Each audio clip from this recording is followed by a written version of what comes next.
Dictation start होगी 5 second बाद। Yes, supreme court ने दिल्ली के कोचिंग संस्थानों को लेकर जो बात कही है वह कमोबेश देश के सभी हिस्सों में संचालित कोचिंग संस्थाओं पर भी लागू होती है।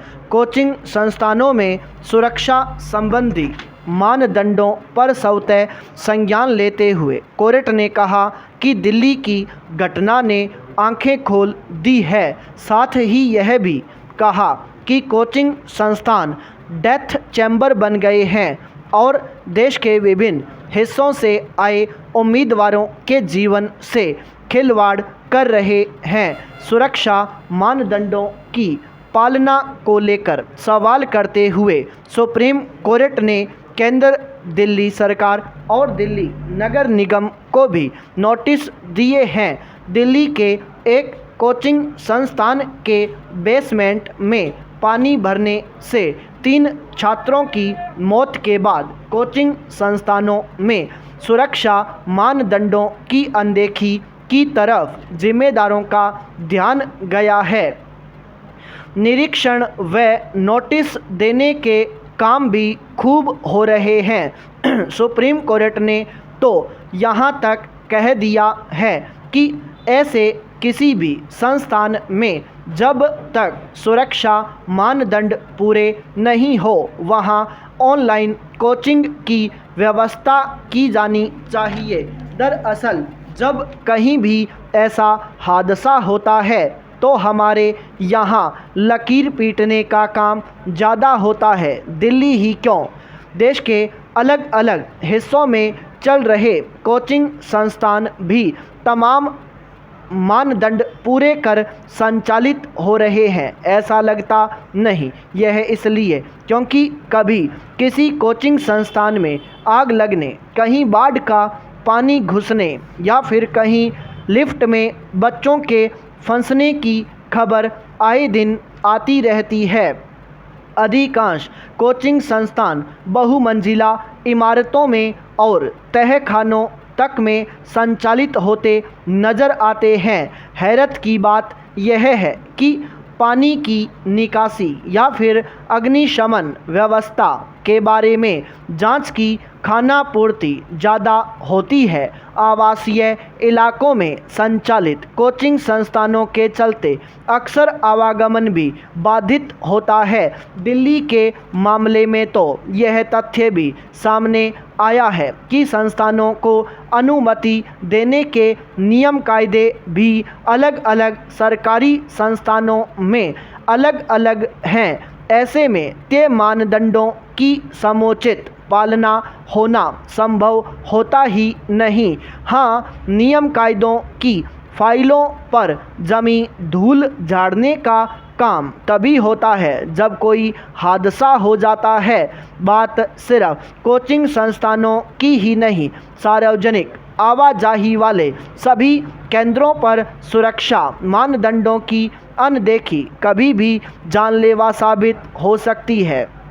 बाहर से आलीशान सी दिखने वाली इमारतें भीतर से मौत का साजो सामान लिए हों तो दोष किसे दें।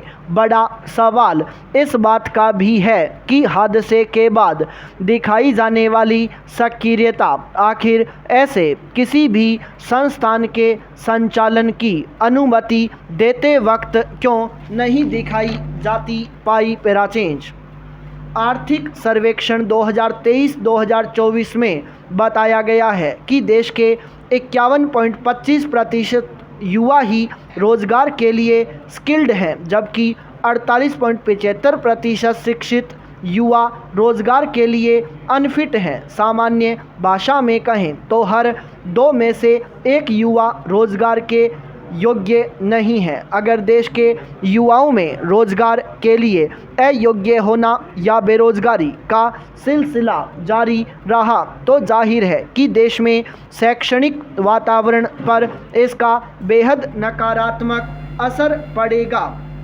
क्योंकि अपने बच्चों को बुरी आदतों से दूर रखने और उन्हें गरीबी या आर्थिक संकट से उबारने की आस में स्कूल कॉलेज भेजने वाले माता पिता निराश होंगे और उनके बच्चे फिर उसी दलदल में फंसते हुए नजर आएंगे। आवश्यक कौशल और अनुभव के अभाव में देश के करीब 50% शिक्षित युवाओं के लिए आज जॉब मार्केट में कोई जगह नहीं है और इस कारण वे वापस अपने गांवों का रुख करने के लिए मजबूर हैं। दूसरों के लिए यह देखना हतोत्साहित करने वाला है कि उनके साथी डिग्री हासिल करने के बाद भी जीविकोपार्जन नहीं कर पा रहे हैं। रोजगार के लिए अयोग्य या बेरोजगार ऐसे शिक्षित युवा अब खेतीबाड़ी करने की स्थिति में भी नहीं है, क्योंकि बेहतर करियर की आकांक्षा के साथ कृषि की कला को वे बहुत पीछे छोड़ चुके हैं। समस्या का मूल कारण स्कूल कॉलेजों में शिक्षा की खराब गुणवत्ता है। छात्र नौकरी के लिए तैयार नहीं हैं और छात्रों के कौशल और नियोक्ताओं की अपेक्षाओं के बीच एक बड़ा अंतर है।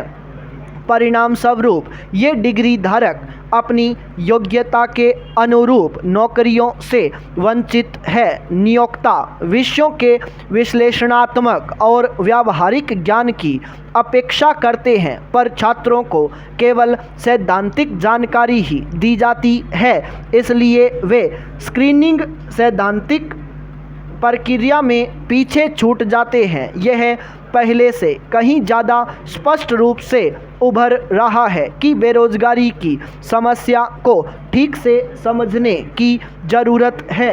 रोजगार के लिए अयोग्य होना एक बीमारी है और बेरोजगारी सिर्फ उसका लक्षण है। बीमारी का इलाज किया जाना चाहिए, न कि लक्षण का। भारत जैसे देश में अकादमिक शिक्षा और पेशेवर योग्यता पर ध्यान दिए जाने के बावजूद शिक्षा और कौशल हासिल करने के बीच एक बड़ा अंतर देखा जा सकता है। भारतीय उच्च शिक्षा के लिए सकल नामांकन अनुपात सिर्फ 27.8% रहा है, जो कि विकसित देशों की तुलना में बहुत कम है। इसके बावजूद हर साल कई विषयों में करीब 60 लाख छात्र स्नातक होते हैं। उनमें से बहुत कम ही रोजगार के योग्य माने जाते हैं। इनमें से 70% से ज़्यादा स्नातकों में बुनियादी रोजगार योग्य कौशल और गुणवत्ता का अभाव है। ऐसा अनुमान है कि आने वाले 20 वर्षों में हर महीने 10 लाख लोग श्रम बल में शामिल तो होंगे, पर उनमें से अधिकांश अपर्याप्त रूप से प्रशिक्षित नहीं होंगे। इससे कई लोगों की छंटनी हो सकती है। इसका कारण है शैक्षिक योग्यता और नौकरी के अवसरों के बीच में अंतर। कई स्नातकों के पास ऐसे कौशल नहीं होते हैं जिनकी मांग नियोक्ता करते हैं। भर्ती प्रक्रिया में भ्रष्टाचार भी एक कारण है जिससे योग्य उम्मीदवार नौकरी से वंचित रह जाते हैं। रोजगार बाजार की मांग के अनुरूप कौशल का अभाव भारतीय शिक्षा प्रणाली के लिए सबसे महत्वपूर्ण चुनौती है। शैक्षणिक संस्थानों की गुणवत्ता भी समान नहीं होती है। कई विश्वविद्यालयों के छात्रों को व्यावहारिक प्रशिक्षण के अवसर नहीं मिल पाते, जो उनकी रोजगार क्षमता को बाधित करता है। इसके अलावा कभी सामाजिक मानदंड व रूढ़िवादिता बाधा बनती है, तो कभी रुचि न होना कारण बनता है, जिससे करियर के विकल्प सीमित हो जाते हैं। रोजगार के लिए अयोग्य या बेरोजगार शिक्षित स्नातक युवा लगातार बढ़ रहे हैं। इससे अशांति और सामाजिक संघर्ष को जन्म दिया है। सुविधा संपन्न लोग बेहतर नौकरी की संभावनाओं के लिए विदेश जाने को प्रेरित हो रहे हैं, तो मध्यम वर्ग मजबूर है, जो कुछ उपलब्ध है उससे समझौता और संतोष करने के लिए। शेष रहे वंचित और अल्प कुशल लोग दौड़ में बने रहने की क्षमता ही नहीं रखते। स्टॉप।